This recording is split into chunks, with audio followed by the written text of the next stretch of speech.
Bismillahirrahmanirrahim. Assalamualaikum warahmatullahi wabarakatuh. Salam sejahtera, Sandy. Pertamanya, izinkan saya mengucapkan rasa syukur yang tidak terhingga kepada Sang Pencipta yang telah mengumpulkan kita pada malam ini, dan rasa terima kasih saya yang juga tidak terhingga kepada Sandy bersama dengan teman-teman ahli panel, sekaligus para juri dari Kuala Lumpur yang datang pada malam ini. Kami sebetulnya adalah pelajar yang dahagakan ilmu, dan kami, kalau orang tua dulu bilang, buat cepadak di luar pagar, ambil galah tolong colokkan. Kami pak budak yang baru belajar. Kalau salah, tunjukkan. Saya selalu diiming-imingkan sebagai sifu. Sahabat-sahabat sekalian, sebenarnya kita sama-sama belajar. Kita bukan nak menang di antara kita, tapi kita ingin menang diri kita. Kita nak tunjukkan pada diri kita bahawa kita mampu. Pada usia saya hampir 50, pada usia adik-adik yang lebih muda, kita bukan nak menunjukkan diri kita, aku lebih, aku pandai, aku lebih petah. Itu bukan matlamat kita. Matlamat kita adalah untuk supaya apa? Kita nak tunjuk bahawa kita mampu menjadi seorang pemidato yang boleh menyampaikan pengucapan awam yang terbaik. Akhirnya, apa yang ingin kita sampaikan dalam mesyuarat, di rumah, malah pada isteri, malah pada anak sendiri, disampaikan dengan baik, dia orang faham dan boleh melaksanakan dengan baik. Pada malam yang berbahagia ini, dan pada malam yang penuh dengan rasa gemetar ini, ya, 1000 getaran dan lain-lain, izinkan saya untuk menyampaikan satu tajuk yang saya beri nama sebagai 5 perkara atau 5 kesempatan. Orang tua-tua dulu pernah menyebut, sesal dahulu pendapatan, sesal kemudian tidak berguna. Cantiknya susunan bahasa yang memberitahu pada kita bahawa jangan buat satu keputusan sehingga kita menyesal di belakangnya. Istilah menyesal dahulu tidak ada, tapi untuk menjadikan ini cantik disebut menyesal dahulu, menyesal kemudian. Saya boleh simpulkan bahawa istilah menyesal dahulu itu sebagai beringat, sebagai ambil kesempatan. Nah, pada malam ini, ayo kita dengar 5 kesempatan yang perlu kita ambil. Mudah-mudahan hidup kita menjadi seorang yang hebat. Yang pertama, ambillah kesempatan masa sihat sebelum datangnya masa sakit. Alhamdulillah pada malam ini dengan kesihatan yang ada pada kita, kita dapat datang ke sini. Kesihatan yang ada pada kita perlu kita syukuri. Kerana kita tidak tahu, mungkin dalam 1 jam lagi, 2 jam lagi kita jatuh sakit. Sewaktu kita sakit, kita tak boleh lagi melakukan perkara yang boleh kita lakukan sewaktu kita sihat. Nah, syukuri nikmat kesihatan itu dengan melakukan segala sesuatu yang terbaik yang disuruh oleh agama, meninggalkan sesuatu yang dilarang oleh agama.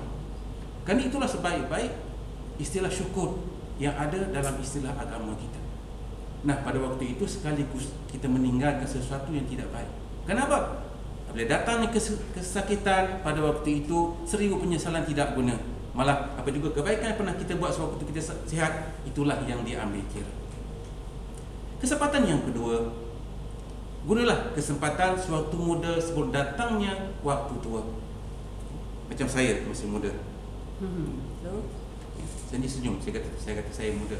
Betul, saya masih muda. Muda berbanding besok. Esok saya dah tua 1 hari berbanding hari ini. Itu istilah muda. Jadi Piramli cakap, jangan pandang tak ada mata. Dan jangan pandang tak ada mata. Dalam usia muda, Imam Al-Ghazali rahimahullah pernah berkata, seseorang yang pada usia mudanya tidak pernah belajar, maka tak kala usia tuanya, solat 4 takbir lebih layak untuk dia. Apa dia? Maksudnya di hari tua dia, kematian lebih baik untuk dia daripada hidup. Kenapa? Di usia tua tidak ada ilmu, kerana pada usia muda tidak dimanfaatkan untuk mencari ilmu. Alangkah ruginya. Nah, gunakan kesempatan kita yang kita kira mudanya kita ini untuk mencari ilmu yang sebaik-baiknya, ilmu yang bermanfaat untuk ibadah, ilmu untuk dunia, untuk kita mencari nafkah dan sebagainya lain. Betul juga memanfaatkan mudanya anak-anak kita, mudanya cucu kita mungkin, agar dia orang mendapat pendidikan yang sewajarnya. Kesempatan yang ketiga, gunakanlah waktu kaya sebelum datangnya waktu miskin. Duit tuan-tuan yang ada dalam poket sekarang ini merupakan menunjukkan bahawa tuan kaya. Kaya berbanding dengan nilai yang lebih sedikit orang lain punya. Okey, kemarin tuan ada RM10, hari ini ada RM20. Maka manfaat kekayaan yang ada pada waktu ini untuk manfaat sewaktu kita dihampiri oleh kemiskinan. Sewaktu kita dihampiri oleh kemiskinan, oleh kerana sewaktu kaya kita beringat, maka kita tidak masuk terjerumus dalam lembah kemiskinan. Maka apa yang perlu kita buat tak kala kaya? Yang pertama, gunakan wang yang kita ada masa kekayaan itu untuk dilabur ke dalam usaha yang boleh menjana pendapatan. Satu. Yang kedua, banyakkan sedekah. Kerana sedekah membuka jalan rezeki dan memberikan kita kesihatan dari Yang Maha Kuasa. Dan pelaburan kita dalam bentuk sedekah mempunyai 3 kelebihan. Yang pertama, simpanan dalam bentuk sedekah tidak boleh dicuri orang. Adakah tuan pernah dengar sedekah saya dicuri orang? Tidak pernah ya? Yang kedua, sedekah kita tidak akan terbakar kalau berlaku kebakaran. Dan sedekah kita tidak akan hilang dimakan oleh anak-anak atau sebagainya. Maka itu kelebihan kita sedekah atas harta yang kita ada. Manfaatkan harta yang ada sebelum datangnya waktu miskin, supaya harta berkenaan dapat menyelamatkan kita tak kala kemiskinan menghampiri kita. Kesempatan yang ketiga, kesempatan yang keempat, gunakan kesempatan waktu lapang sebelum datangnya waktu sempit. Waktu sempit menghimpit kita. Nah, pada malam ini juga pun, kalaulah kita tidak dalam keadaan tidak berkelapangan, maka tidak boleh hadir. Contoh kawan kita, 2-3 orang teman kita, ada kematian neneknya ataupun ada masalah kenderaan, akhirnya tidak dapat bersama kita pada malam ini. Kenapa? Kesibukan. Manusia selalu sibuk dengan apa? Mungkin dengan masalah kerja, mungkin dengan masalah keluarga, atau juga masalah yang ada. Maka gunakan waktu kelapangan yang kita ada untuk hal-hal terkait dengan apa? Silaturahim. Contohnya waktu kelapangan yang kita ada, ziarahlah orang tua kita di kampung. Kerana waktu kita sibuk, keutamaan akan kita beri kepada kerja, keutamaan kita beri kepada keluarga. Apa khabar mak di kampung? Dah lama tak dengar berita. Mak telefon kita, mak bila kamu mau pulang?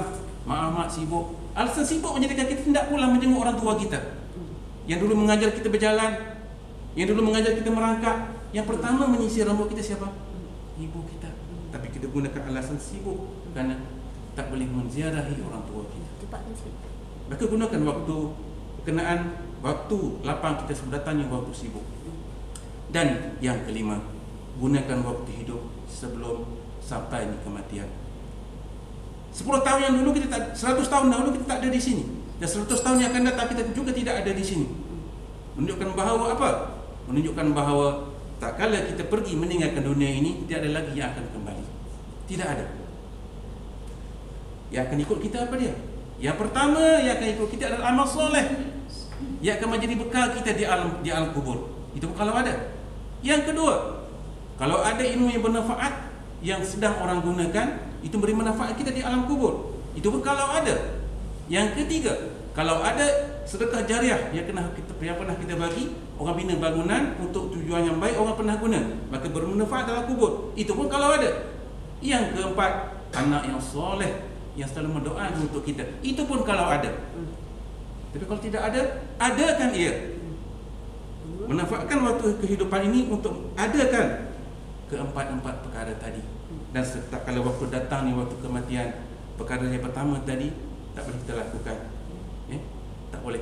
Dalam keadaan kita sihat, kita dah mati, tak ada istilah sihat. Tidak ada istilah yang lain melainkan persiapkan diri kita sebelum kita menghadapi kematian. Saya meminjam kata-kata daripada Profesor Hamka. Tak kala kamu dilahirkan, kamu menangis, semua orang ketawa. Maka berjuanglah dalam dunia ini agar tak kala kamu mati, kamu ketawa, semua orang menangis. Oleh yang demikian, marilah kita menggunakan 5 kesempatan daripada 5 keadaan yang bakal kita tempuhi. Yang pertama, waktu kita sihat sebelum datangnya sakit. Yang kedua, dalam keadaan kita sibuk, dalam keadaan kita lapang sebelum datangnya kesibukan. Yang ketiganya, dalam keadaan kita kaya sebelum datangnya miskin. Yang keempat, dalam keadaan kita lapang sebelum datangnya kesempitan. Dan yang kelima, dalam keadaan kita hidup sebelum kita mati. Saya akhiri dengan lafaz yang mulia, wabillahi taufiq wal hidayah. Assalamualaikum warahmatullahi wabarakatuh.